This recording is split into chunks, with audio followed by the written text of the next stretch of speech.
VIP voice இன் police. இது police பொதுமக்கள் நல்லுறவுக்கான குரல். அனைவருக்கும் வாய்ஸ் இன் போலீஸ் உங்கள் விஐபியின் வணக்கங்கள். அப்புறம் இப்போ சமீப காலமாக பார்த்தோம்னா நீதிமன்றங்களில் அந்த விடுதலையாகக்கூடியது, ஆனால் நீதிமன்ற நடவடிக்கைகளில் காவல்துறையினுடைய செயல்பாடுகள் கடுமையான விமர்சனத்துக்கு உள்ளாகுது, கண்டனத்துக்கு உள்ளாகுது. சிலது தண்டனை, அபராதம் இந்த மாதிரி ஆகுது. அது நீதிமன்ற நடவடிக்கைகள் மட்டும் இல்லை, மனித உரிமை கமிஷன் அந்த மாதிரியான இதுகளிலே நடக்குது. அது காவல்துறையினுடைய அந்த லேக் ஆஃப் இன்வெஸ்டிகேஷன் நாலேஜ், அதுதான். அது பட்டவர்த்தனமாக வெட்ட வெளிச்சமாக நாம் எந்த விதமான காம்ப்ரமைஸ் இல்லாமல் ஒத்துக்கொள்ள வேண்டியது. அப்போ இது இந்த வகையில் பார்க்கும் பொழுது, ஆனால் இந்த வகையில் இப்போ சமீபமாக 29/10/2024 நாகர்கோவில் 2வது கூடுதல் உதவி அமர்வு நீதிமன்றத்தில் ஒரு வழக்கு, அதனுடைய தீர்ப்பு பற்றி பின்னாடி சொல்கிறேன். அந்த வழக்கினுடைய ஹிஸ்ட்ரி முதல்ல சொல்லிடுறேன். அந்த வழக்கு கோட்டாறு காவல் நிலைய குற்ற எண் 895/2020 under section 341 294B 307 387 506 Part 2 195 capital A IPC. இது 4/9/2020 DODR அன்னைக்கு தான். இந்த 387 IPC பின்னாடி 394 மாறுது, ராபரியாக மாறுது. ஒரு 320 ரூபா பணம் எடுத்துக்கிட்டாரு அப்படின்றதில். இதனுடைய கம்ப்ளைண்ட் ராஜபக்தர் அப்படின்றவர். இதனுடைய அக்யூஸ்டு பபின் சன் ஆஃப் பாஸ்கர் அப்படின்னு. இந்த வழக்கினுடைய ஹிஸ்ட்ரி. இப்போ இந்த கம்ப்ளைண்ட்டை ரெஜிஸ்டர் பண்ணது அன்றைக்கு கோட்டாறு காவல் நிலைய எஸ்ஐ திரு எஸ்ஐ சுந்தரமூர்த்தி. அப்புறம் அன்றைய லெவலில் கோட்டாறு இன்ஸ்பெக்டர் லீவுன்றதுனால அப்போதைக்கு நாகர்கோவில் AWPS இன்ஸ்பெக்டர் கோட்டார் இன்சார்ஜாக இருந்து திருமதி சாந்தகுமாரி இந்த வழக்கை இன்வெஸ்டிகேஷனுக்கு எடுத்துக்கிறாங்க. ஒரு 3-4 நாள் கழித்து அவர் அதனுடைய ரெகுலர் இன்ஸ்பெக்டர் திரு செந்தில்குமார் வந்துடுறாரு. அப்புறம் அவர்கிட்ட சிடி ஃபைல் ஹேண்ட் ஓவர் பண்ணிடுறாங்க. இது இந்த வழக்கினுடைய ஹிஸ்ட்ரி. இதில் பார்த்தோம்னா at the time of registering FIR அந்த கம்ப்ளைண்ட்டை அந்த ராஜபக்தர் கொடுக்கக்கூடிய அந்த பெட்டிஷன் கம்ப்ளைண்ட் காப்பிலே என்ன சொல்லிடுறாருன்னா, அந்த FIR போட்டிருக்கேன் பாருங்கள்.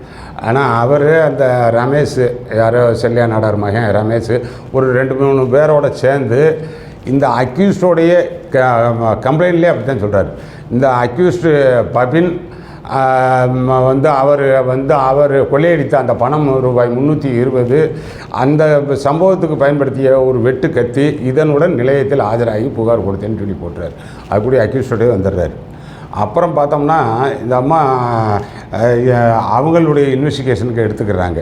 ஒரு 3-4 நாள் கழித்து இவனை வலை வீசி தேடியதாகவும், தேடி அவனை கண்டுபிடிச்சி அப்புறம் ரிமாண்ட் போட்டு அப்படி தான் எழுதுகிறாங்க. அதாவது 7ஆம் தேதி நைட்டு பிடிச்சதாகவும், அப்புறம் 8ஆம் தேதி அவனை ரிமாண்டுக்கு அனுப்பிச்சி வைக்கிறாங்க. இதெல்லாம் கடும் விமர்சனத்துக்கு உள்ளாயிருக்கு இந்த தீர்ப்பில். அதாவது அந்த பபின் சன் ஆஃப் பாஸ்கர் இந்த வழக்கில் இருந்து விடுதலை ஆகிட்டார்.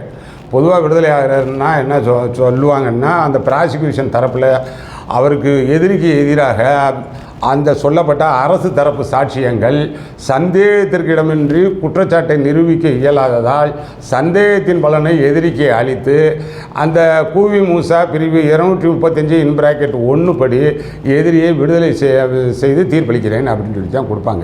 இதில் அதுவும் சொல்லியிருக்காங்க. அது சொல்லிவிட்டு இந்த ஐஓ இந்த குற்றப்பத்திரிக்கை இதை கடும் விமர்சனத்துக்கு உள்ளாயிருக்கு. மிக சமீபத்தில் நான் பார்க்காத அளவுக்கு மிக மோசமான விமர்சனத்துக்கு உள்ளாயிருக்கு. அதாவது அந்த தீர்ப்பினுடைய அந்த PDF போட்டு விட்டுருக்கேன்.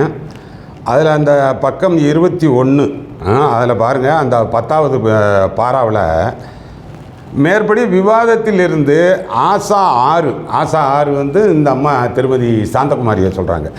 ஆசா 6 ஆனவர் புலன் விசாரணை செய்யவே அருகதை அற்றவர் எனவும், மேற்படியாரை வருங்காலத்தில் புலன் விசாரணை செய்ய அனுமதித்தால் அவர் பல வழக்குகளை ஒன்றுமில்லாமல் செய்து விடுவார் என்பதால் மேற்படியாரை புலன் விசாரணை செய்ய அனுமதிக்க வேண்டாம் என்று அரசிற்கு இந்த நீதிமன்றம் பரிந்துரை செய்கிறது. ஏனென்றால் அவர் அதற்கெல்லாம் சரிப்பட்டு வரமாட்டார். முடிவாக மேற்கண்ட காரணங்களால் குற்றஞ்சாட்டப்பட்டவர் குற்றச்சாட்டிலிருந்து எந்தவித ஐயத்திற்குமின்றி நிரூபிக்கப்படவில்லைன்னு சொல்லி முடிக்கிறாங்க. அது இவ்வளவு தூரம் வந்து அருகதையற்றவர், ஆனால் அப்புறம் இவர் வந்து அந்த விஷயத்துக்கு சரிப்பட மாட்டார் அப்படின்ற அளவுக்கு சொல்கிறதுன்னா என்னென்னா, இந்த கம்ப்ளைண்ட்லேயே அதான் சொல்கிற மாதிரி கம்ப்ளைண்ட்டே வந்து கொடுக்கும் பொழுது எதிரியோடு தான் கொண்டு வந்து ஒப்படைக்கிறாங்க. அப்புறம் எப்படிங்க நீங்கள் தேடி கண்டுபிடிக்கிறீங்க அப்படின்னு சொல்லி அந்த முந்தைய பாராவில் சொல்கிறாங்க. என்ன வலை வீசி தேடினீங்க அப்படின்னு சொல்லி. இப்போ இந்த அம்மாவுக்கு கடும் கண்டனம் பதிவு செய்யப்பட்டிருக்கு. ஆனால் அதற்கு முந்தைய பாராவில் கூட என்ன சொல்கிறாங்கன்னா, அந்த உள்நோயாளியாக சிகிச்சை பெற்று வந்தவரை அந்த எதிரியை கடந்த 7/10/2020 அன்று சுமார் 10 மணி அளவில், அதாவது 3 நாட்கள் கழித்து வலைவீசி தேடிய பிறகு மிகவும் கஷ்டப்பட்டு கைது செய்ததாக பொய்யாக பல ஓட்டைகளுடன் கூடிய குற்றப்பத்திரிகையை தாக்கல் செய்து 100% பொய்யாக சாட்சியளித்துள்ளார். ஏன் அப்படின்னு சொல்லி சொல்கிறாங்க. ஆனால் ஏனென்றால்னா அப்புறம் அதில் வருது, இந்த நீதிமன்றத்தினுடைய பொன்னான நேரத்தை வீணடித்த காரணத்திற்காக புலன் விசாரணை அதிகாரியான ஆசா ஆரை இந்த நீதிமன்றம் வன்மையாக கண்டிக்கிறது அப்படின்றாரு. அந்த ஏற்கனவே கொண்டு வந்து ஒப்படைச்ச அந்த அக்யூஸ்டு அவர் என்ன குற்றஞ்சாட்டப்பட்டவர் காவல் நிலையத்திலிருந்து தப்பி ஓடிவிட்டாரா? அதற்கும் அரசு தரப்பில் எந்தவித பதில் இல்லை. மேற்படி சூழ்நிலையில் மேற்படியாரின் சாட்சியத்தை பிறந்த குழந்தை கூட நம்ப வாய்ப்பில்லை என்றபோது இந்த நீதிமன்றம் எவ்வாறு நம்பும் அப்படின்னு சொல்லிலாம் கேட்குறாங்க. அப்போ எவ்வளோ ஒரு மோசமான இன்வெஸ்டிகேஷன் பாருங்கள். எஃப்ஐஆர் பார்த்தோன்னே தெரியாதா இது எப்படி எடுத்தாங்கன்னு தெரியல. தவிர இதில் முழுக்க அந்த விசாரணை அதிகாரியாக இவங்களே தீர்மானம் பண்ணியிருக்காங்க. யார்? இன்ஸ்பெக்டர் திருமதி சாந்தகுமாரியவே வந்து முடிவு செய்து தான் இந்த இதில் சொல்லியிருக்காங்க. இவர் வந்து டிஎஸ்பி செந்தில்குமார், அப்போதைக்கே அவர் தான் வந்து கோட்டார் காவல் நிலைய ரெகுலர் இன்ஸ்பெக்டர். அவருக்கு பொறுப்பு இல்லையா? அவர் தாங்க இதுக்கு முழுக்க பொறுப்பு.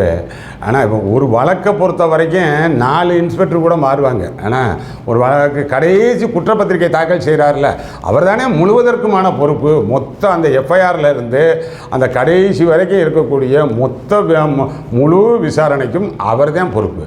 அவரை பற்றி இதில் கண்டிக்கப்படலை. இருந்தால் நம்ம சொல்லுவோம் அவர் தான் கண்டிக்கப்படணும். இந்த அம்மா தரப்புலேயே வந்து எவ்வளோ ஓட்டை இருந்திருந்தாலும், இந்த இன்ஸ்பெக்டர் சாந்தகுமாரி தரப்பில் ஓட்டை இருந்திருந்தாலும் அதெல்லாம் நிலையத்திலேயே காவல்துறை தரப்பிலேயே சரி செய்யப்பட்டிருக்கணும். ஆனால் அப்படி இந்த அம்மா தரப்பிலேயே அது வந்து பொய்யான வழக்காக இருந்தாலும் அந்த கடைசி அல்டிமேட்டாக அவருக்கான அந்த வாய்ப்பு இருக்குது. இந்த வழக்கு வந்து எம்எஃப் பண்ணுறேன், இந்த வழக்கு வந்து என்னுடைய விசாரணையில் இது வந்து உண்மைக்கு புறம்பானதாக இருக்குது, சங்கதியில் பிழையாக இருக்குது அப்படின்னு சொல்லி அவர் எம்எஃப் பண்ணலாம். ஆகக்கூடிய இந்த கூப்பா தாக்கல் பண்ணக்கூடிய அந்த அதிகாரிக்கு தான் 100% ரெஸ்பான்சிபிலிட்டி. இவங்களே சொல்லிடுறாங்க, இவ்வளவு முழு ஓட்டைகளுடன் 100% ஓட்டையோட இந்த குற்றப்பத்திரிகை தாக்கல் செய்யப்பட்டிருக்குன்னு. அப்போ அவருக்கு தான் சார்ஜ் கொடுக்கணும், அவர் தான் பார்க்கணும். இந்த அம்மாவுக்கு தான் இப்போ நீதிமன்றம் சொல்லியிருக்கக்கூடிய தீர்ப்பு படி எனக்கு பார்க்க இது கன்னியாகுமரி எஸ்பிக்கு இப்போ வந்து இந்த தீர்ப்பு வந்து அவங்க அனுப்பியிருக்காங்க. ஆனால் நடவடிக்கைக்காக அனுப்பியிருக்காங்க. அந்த வகையில் இந்த அம்மாவுக்கும் வந்து சொல்லுவாங்க. ஆனால் அதில் வந்து சார்ஜ் மெமோ கொடுக்கலாம். இந்த அம்மா பதில் சொல்கிறதுனா என்ன சொல்லலாம்னா 2-3 நாள். ஆனால் வந்து பெரிய பிளண்டர் மிஸ்டேக் என்னென்னா எஃப்ஐஆரே பார்க்கலையா? அப்படி எப்படிமா இருக்க முடியும்? என்ன ஒரு இன்வெஸ்டிகேஷன் நாலேஜ் பாருங்கள். எதையுமே பார்க்கலையா? எஃப்ஐஆரே பார்க்கலையா? ஒரு சுந்தரமூர்த்தி ஒரு எஃப்ஐஆர் போட்டிருக்கிறாரு. அந்த எஃப்ஐஆர் வாட்ச் பார்த்தோம்னா எடுத்தோன்னே தெரியும் இன்று நான் நிலைய பொறுப்பில் இருக்கும்போது அந்த எதிரியோடு தான் வந்து ஆஜர்படுத்துகிறாங்கன்னு வரியாக அப்படி தான் ஆரம்பிக்குது. ஆனால் அதே பார்க்கல. இதுக்காக வந்து இந்த அம்மாவெல்லாம் நம்ம வந்து சப்போர்ட்லாம் பண்ண முடியாது. ஏன்னா எஃப்ஐஆரே பார்க்கலையே, சுத்த பிளண்டர் மிஸ்டேக் அங்கனே ஆரம்பிச்சிருது. ஆனாலும் அதற்கடுத்து வரக்கூடிய ஐகோ அதெல்லாம் பார்த்துருந்துருக்கணும். அவர் அந்த செந்தில்குமாருக்கு முக்கிய பொறுப்பு இருக்குது. அந்த பொறுப்பு தீர்ப்பில் சுட்டி காட்டப்படலையே தவிர நல்லாவே தெரியும். போலீஸ் ஆஃபீஸருக்கு இது நல்லா தெரியும். அவர் தான் அதற்கான முழு பொறுப்பு ஏற்றுக்கணும். அதுவும் போக இந்த வழக்கினுடைய அந்த கம்ப்ளைண்ட் பார்த்தீங்கன்னு வைங்க, 294B கூட வர மாட்டேதுங்க. அது வந்து ஏதோ கம்ப்ளைண்ட்டு அந்த எதிரியும் அந்த ஆற்று பாலத்துக்கு கீழே ஏதோ அந்த பிளேஸ் சொல்கிறாங்க, அந்த ஆற்று பாலத்துக்கு கீழே ஏதோ வாய் சத்தம் போடுறேன், கெட்ட வார்த்தை வைக்கிறேன் அப்படின்னா அந்த 294Bயினுடைய முதல் வார்த்தையை எப்படி ஆரம்பிக்கும்னா அது மற்றவருக்கு தொந்தரவாக இருக்கணும். 2 பேர் சண்டை போட்டுக்கிட்டு இருந்தாலும் வந்து whoever to the annoyance of others அப்படின்னு சொல்லி வரும். அந்த அனாயன்ஸு அதர்ஸுக்கு இருக்கணும். அது கூட இதில் இருக்கிற மாதிரி தெரியலை. அது எதுவும் உயர் அதிகாரிகள் அழுத்தம் காரணமாக இவ்வளோ பெரிய செக்ஷன் போட்டிங்களா? நார்மல் எஃப்ஐஆரே போட மாட்டான். அப்புறம் இவ்வளோ பெரிய செஷன்ஸ் கேஸ் அளவுக்கு எப்படி எதனால் போட்டிங்கன்றதெல்லாம் தெரியலை. அதெல்லாம் வந்து அந்த மாதிரி சார்ஜ் மெமோ கொடுத்தாங்கன்னா அதில் சொல்லுங்கள், அப்புறம் பதில் என்ன சொல்லுவீங்க? உயரதிகாரி அழுத்தம் காரணமாக போட்டது மாதிரி தான் தெரியுது. இவ்வளோ பெருசு அவனை வந்து எப்படியோ அப்புறம் குண்டாஸ் போட்டிருப்பீங்கன்னு நினைக்கிறேன். என் மேலே குண்டாஸ் போடணும், அதுக்கு பேஸ் கேஸு அது போடுங்க அப்படின்ட்டு இருப்பாங்க. ஆனால் அதனால் வந்து பேஸ் கேஸே அந்த அப்படி தகர்ந்து போயிருக்கேன். இப்போ இதுக்கெல்லாம் வந்து அந்த அக்யூஸ் தரப்பில் அவர் அட்வொகேட்டு திரு எம் விஜயகுமார் அப்படின்றவர் பார்த்தேன். ஆனால் அவர் ஆயிருக்கிறாரு. அவர் எடுத்து போகணுங்க. இது வந்து அக்யூஸ்டுக்கு ஆதரவாக ஒரு பொய்யான இந்த 100% ஓட்டையோட அப்படின்னு சொல்லி போட்டு 100% பொய்யான சாட்சியம் அளிச்சிருக்காங்க அப்படின்னு சொல்லி தீர்ப்புலேயே குறிப்பிடப்பட்டிருக்குல்ல. தீர்ப்பில் வெறுமனே வந்து குற்றச்சாட்டு நிரூபிக்கப்படலை அப்படின்றது மட்டும் சொல்லலை. இல்லை, என்னென்ன ஓட்டையெல்லாம் சொல்லியிருக்காங்கல்ல அப்படின்னு. இல்லை, இதுக்கு யார் 200 நாள் வந்து நீங்கள் குண்டாஸ் போட்டிங்களே இந்த வழக்கில் இருந்தானா அதெல்லாம் வேறு விஷயம். 200 நாள் இல்லீகல் கஸ்டடி தானே, அதுக்கு யார் பொறுப்பேற்றுக்கிறது? இந்த செந்தில்குமார் தான் பொறுப்பேற்றுக்கணும். அவர் குண்டாஸுக்கு அவர் வந்து தயார் பண்ணியிருப்பார்ல, அவர் பொறுப்பேற்றுக்கணும். அந்த அம்மா சாந்தகுமாரி பொறுப்பேற்றுக்கணும்ல. ஆனால் நீங்கள் டோட்டலாக உயர் அதிகாரி சொன்னாங்கன்னா விட்டுருவாங்களே. நீங்கள் செய்ய வேண்டிய சட்டப்படியான கடமை வந்து டெர்லிக்ஷன் ஆஃப் டியூட்டி அப்படியே பார்த்தாலே ஆப்வியஸாக தெரியுது. அதனால் வந்து அந்த அட்வொகேட்டு அக்யூஸ் தரப்பான ஆஜரான அட்வொகேட்டு அந்த விஜயகுமாருக்கு சொல்லிக்கிறது என்னென்னா, கூடுதலாக இதை வந்து இன்னமும் உயர்நீதிமன்ற கவனம், மனித உரிமை கமிஷனுடைய கவனம் இதுக்கு எடுத்துகிட்டு போகணும். அப்படின்னா தான் இது மாதிரியான அந்த இன்வெஸ்டிகேஷன் ஃபிலா அதை வந்து கட்டைல் பண்ண முடியும். ஆனால் அதனால் இது டோட்டலாக ஒரு பொய்யான வழக்கு அதிலே சொல்லிடுறாங்க.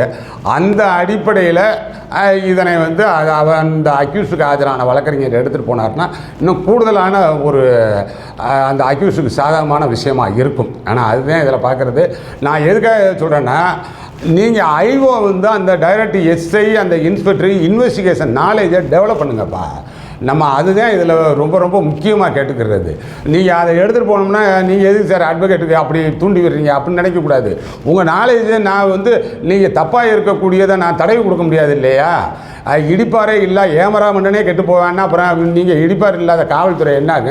அது பாட்டுக்கு நீங்கள் செஞ்சது சரின்ற மாதிரி ஆகி போயிரும்ல. அதுக்காக சொல்கிறேன், நீங்கள் வந்து மிகச்சரியான இன்வெஸ்டிகேஷன் நாலேஜில் இருக்கணும். அப்புறம் நம்ம டிஜிபிக்கே கேட்டுக்கிறது என்னென்னா, இந்த பிஆர்எஸ்ஸு அவன் வந்து டிஎன்பிஏ இன் சர்வீஸ் ட்ரைனிங் இங்கேலாம் வந்து நல்ல டெஃபென்ஸு கிரிமினல் அட்வொகேட்டை என்கேஜ் பண்ணி அவங்கள பாடம் எடுக்க வைங்க போதும். ஆனால் அந்த வயதான இன்ஸ்பெக்டர், வயதான எஸ்ஐ அவங்கெல்லாம் பிஆர்எஸில் போட்டுக்கிட்டு இருப்பீங்க இல்லை, கண்டமானவங்க, நம்ம உடம்பு முடியாதவங்க, சிக்கு பேஷண்ட்டு, இதெல்லாம் பிஆர்எஸ்க்கு பில்லிங் கொடுங்க அப்படின்னு இல்லை. அவங்க என்ன சொல்லி கொடுப்பாங்க? அதெல்லாம் அந்த காலம் ஓடிச்சு. இப்போ எல்லாம் வந்து கம்ப்ளீட் ஏஐ, ஏன்னா ஆர்டிஃபிஷியல் இன்டெலிஜென்ஸ் வந்துருச்சு. அப்படியே தட்டி அவன் என்னன்னு சொல்லி பார்த்துக்கிட்டு இருப்பான். அக்யூஸ்டு மற்ற ஆள் அவ்வளோ விஞ்ஞான வளர்ச்சியில் டெவலப்பாக இருக்கேன். போலீஸ் மட்டும்தான் பின்தங்கி இருக்குது. அதனால் நல்ல அட்வொகேட் லைனில் இப்போ புதிய சட்டங்கள் வேறு வந்துருச்சு. இதெல்லாம் சொல்லிக் கொடுக்கக்கூடிய அளவுக்கு அவர்களை என்கேஜ் பண்ணுங்கள். அவர் வந்து கிரிமினல் லீடிங் அட்வொகேட்ஸ் என்கேஜ் பண்ணோம்னா தான் கொஞ்சமாச்சும் சட்ட அறிவை மேம்படுத்த முடியும். சட்ட அறிவு மேம்படுத்தினால்தான் அக்யூஸ்டுக்கு வந்து அந்த குற்றவாளிகளுக்கு சரியான தண்டனை வாங்கி கொடுக்க முடியும். அதுக்காக இதை பகிர்ந்துக்கணும் போல் இருந்துச்சு. பாருங்கள், நம்ம சேனல் இன்னமும் வந்து சப்ஸ்கிரைப் பண்ணாமல் இருந்தீங்கன்னா சப்ஸ்கிரைப் பண்ணிக்கிங்க. அடுத்தடுத்த பதிவுகளில் நல்ல பதிவுகளில் பார்ப்போம். வணக்கம்.